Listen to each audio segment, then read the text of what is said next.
আসসালামু আলাইকুম। আশা করি সবাই ভালো আছেন। এই যে মেশিনটা আমি আজকে কিনে এনেছি, এটা ৳৩৬০০ নিয়েছে। এটা ফার্মেট কোম্পানির একটা স্প্রে মেশিন। যদিও আমি এর আগে কখনো এই স্প্রে মেশিন নিজে কিনি নাই। একটা আমার আব্বা কিনছিল, সেটা দিয়ে এতদিন ইউজ করতাম। তো এই মেশিনটা ভালো। সবাই আমাদের এলাকাতে সবাই এই মেশিনটা ইউজ করে। আর আমি মূলত আজকে আপনাদেরকে যেটা দেখানোর জন্য আসলে আজকে ভিডিওটা করতেছি সেটা হচ্ছে স্প্রে।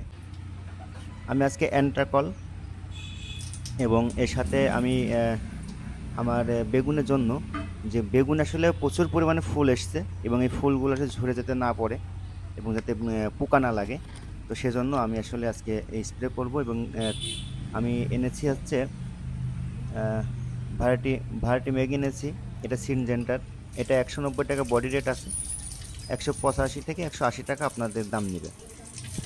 ভারাটি ম্যাগ পোকার কারণে যাতে যে ছিদ্রগুলো পড়ে বেগুন গাছের ডগা ছিদ্রকারী পোকার জন্য, এবং অ্যান্টাকল হচ্ছে ছত্রাকনাশকের জন্য আমি স্প্রে করব। এবং এটা এই যে এই ওষুধটা দেখুন, এটা একটা ইন্টারেস্টিং ব্যাপার। ইওকা, এটা কিন্তু আমার এগ্রোয়ান থেকে শিডিউল স্প্রে নিয়ে আসা।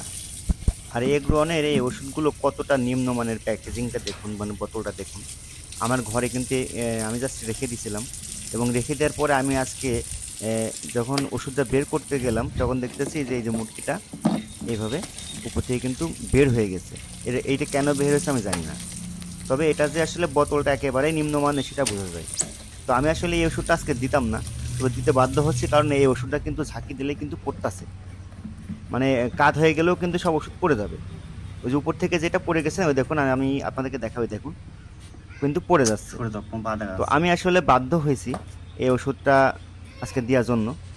যদিও এই ওষুধটা আজকে দেওয়ার দরকার ছিল না, কিন্তু দিয়ে দিতেছে একবারে।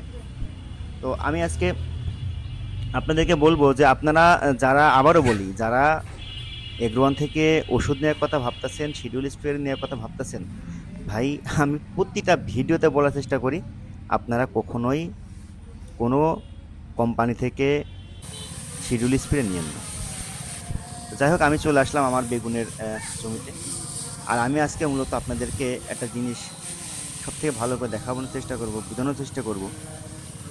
এটা হচ্ছে ভাই, আমি আজকে যে ওষুধটা দিতেছি, এখানে কিন্তু এগ্রোয়ানের শুধুমাত্র একটা ওষুধ আছে, আর সেটা হচ্ছে ইওকা। আর যেটা আমি আজকে দিতে চাইছিলাম না কিন্তু দিতে বাধ্য হচ্ছি, আপনাদেরকে দেখালাম যে আমার বোতল, এই যে বোতলের মুটকিটা কিন্তু অটোমেটিক কিন্তু বের হয়ে গেছে বা ব্লাস্ট হয়ে গেছে বলতে পারেন, এটা খুলে চলে এসেছে। আমার বেগুনের গাছের অবস্থা কিন্তু মাশাল্লাহ অনেক ভালো। আমার এলাকায় যত মানুষ আছেন, যারা আমি যে এই যে মালচিং দিয়ে এই বেগুনের চারা রোপণ, মরিচ চারা রোপণ করতেছিলাম, তো তারা কিন্তু অনেক বেশিরভাগ মানুষই কিন্তু আমারে বলতেছিল যে এ পাগলে করে কি, এ কোনোদিন চাষ করেনি, আজকে চাষে এসে কি করে না করে।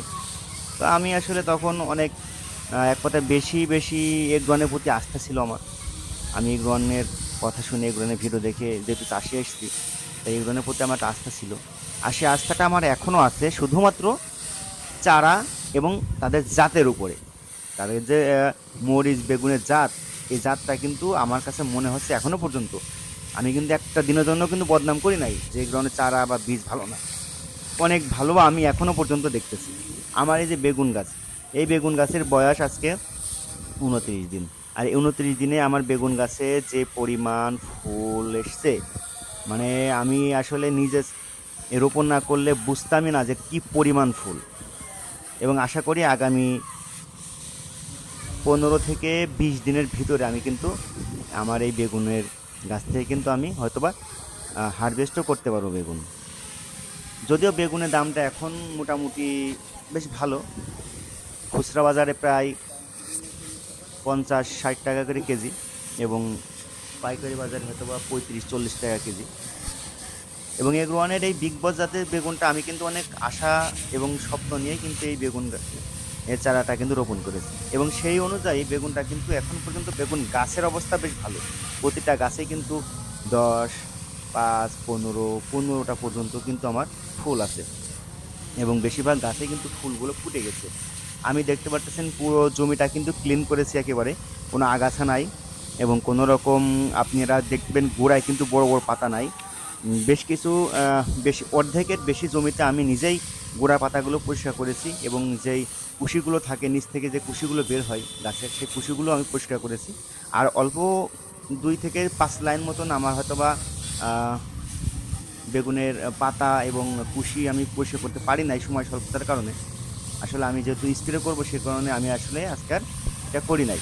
তবে আপনারা যারা বিগ বস জাতের বেগুনের চারা রোপণ করতে চাচ্ছেন বা বেগুন চাষ করতে চাচ্ছেন, তাদেরকে আমি একটা সাজেশন দেবো যে আপনারা নভেম্বরে মাঝামাঝি বা নভেম্বরের শেষের দিকে আপনারা এই বিগ বস জাতের বেগুনটা রোপণ করবেন, তাহলে আপনারা অধিক দাম পাবেন। কারণ নভেম্বরে যদি আপনারা রোপণ করেন, নভেম্বরের শেষে, আমি ডিসেম্বরের শুরু থেকে ধরি, যে নভেম্বরের 20 তারিখে যদি চারাটা রোপণ করেন, তাহলে ডিসেম্বরের 20 তারিখ 1 মাস হবে, এবং জানুয়ারির 20 তারিখে যে 2 মাস হয়ে যাবে। এবং এই 2 মাসে কিন্তু আপনারা এই জানুয়ারির 20 তারিখে কিন্তু আপনারা আপনাদের বেগুন গাছ থেকে বেগুনটা হারভেস্ট করতে পারবেন। এবং ফেব্রুয়ারি মার্চ, এই মার্চে ফেব্রুয়ারি শেষের মাসের মাঝের দিকে যে কিন্তু রোজা, তো অবশ্যই আপনারা রোজার মাসে কিন্তু বেশ দাম পাবেন, এবং এই বেগুনটার কিন্তু রোজার মাসে অনেক চাহিদা থাকে। তো আশা করব আপনারা যারা বেগুন চাষ করতে চাচ্ছেন, অবশ্যই আপনারা চাইলে বিগ বসটা ট্রাই করতে পারেন। যদি নিজে চারা উৎপাদন করতে পারেন সেটা তো অনেক ভালো, এগ্রোয়ান থেকে বীজ নেবেন। আর যদি না পারেন তাহলে এগ্রোয়ান থেকে আপনারা চাইলে চারা নিতে পারেন, কারণ এগ্রোয়ানের চারা বীজ ভাই ভালো সেরা। কিন্তু ওষুধ আপনারা নেবেন না, আমি আবার বলি ওষুধ নেবেন না, চারা বীজ নেবেন। তো যাই হোক, আজকের মতন আমি বিদায় নিচ্ছি আপনাদের মাঝ থেকে। সবাই ভালো থাকবেন, সুস্থ থাকবেন, আর অবশ্যই আমার চ্যানেলটা সাবস্ক্রাইব করে দিবেন। আমার ভিডিও ভালো লাগলে একটা লাইক করে দিবেন। তো তো দেখা হবে পরবর্তী কোনো একটা ভিডিওতে। তো সে পর্যন্ত সবাই ভালো থাকুন, সুস্থ থাকুন। আল্লাহ হাফেজ, আসসালামু আলাইকুম।